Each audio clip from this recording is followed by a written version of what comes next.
حتوا يشيلش حسقوا تجي تودن خي خن نخ بيها نخ باخش او قلت خديا ودوش واخش تور نفس بري بغلدين صات خي خن لحت مدير.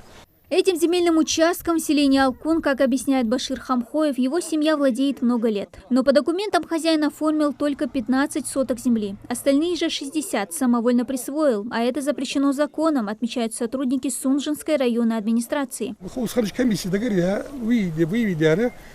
75 соток поэтому Поэтому вот у нас вопрос, его задавай.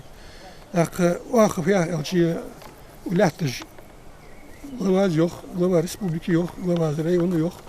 Вообще масни ёх. Адл лятыже, что ханзевый хэтж бен халмутже, ахбакуят. Вопрос пресечения самовольного захвата не раз обсуждался местными властями с жителями Сунжинского района на различных сходах. А такие рейды как раз и направлены на то, чтобы пресечь эти нарушения. На каждых сходах мы об этом говорим. В любое село, как бы мы ни заехали, обязательно на сходе возникает земельный вопрос. И мы, как правило, обсуждаем самозахват. Есть случаи, где мы и в судебном порядке уже освободили территории. Есть, которые не реагируют. Тоже как-то по ним тоже мы работаем, и на сходах граждан регулярно это обсуждаем, говорим людям, чтобы эти самозахваты не делали. У нас есть и плановые проверки, и неплановые проверки по обращениям. То есть, если есть какие-то обращения, что где-то есть допущен самовольный захват земельного участка, тоже по ним реагируем, выезжаем на места.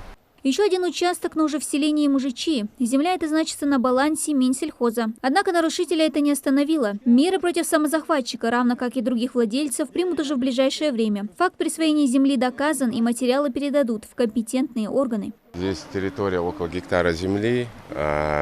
Неустановленным лицом произвели ограждение здесь по периметру, захватили территорию.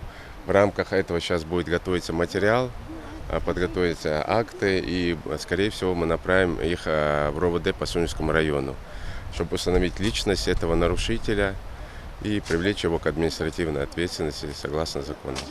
Некоторые из участков также значатся на балансе Минимущества региона. Как заявил представитель ведомства, факт самовольного захвата налицо. Но чтобы избежать судебного наказания, владельцу стоит подать документы на оформление самовольно захваченной земли через Минимущество. Чтобы люди в установленном действием законодательством оформили свои документы, обратились в Минимущество с заявлением, приложили все соответствующие документы, и дальше уже мы будем уже с ними работать.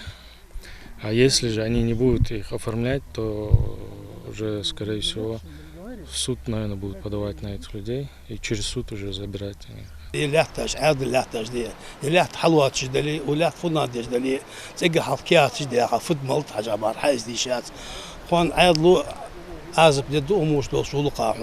داخليات تاج حنو وين خش بس ليلدي لا تسخر شي لا ليلدي بيزبو شي زكون أفورم دي شي كياتش دي أخي ليلدو اللي بقى أخي ترسو فنادلي خان عادلا حلشك ناها حلشك أحتى يسافر تاخذ. За этот год администрацией выявлено 12 незаконно оформленных участков. По 9 уже готовятся материалы, по 3 документы уже направлены в суд. Местные власти планируют усилить контроль за территориями и пресекать любые попытки незаконного захвата госимущества. Дана Плива, Акрамат Дасхоев, Новости 24.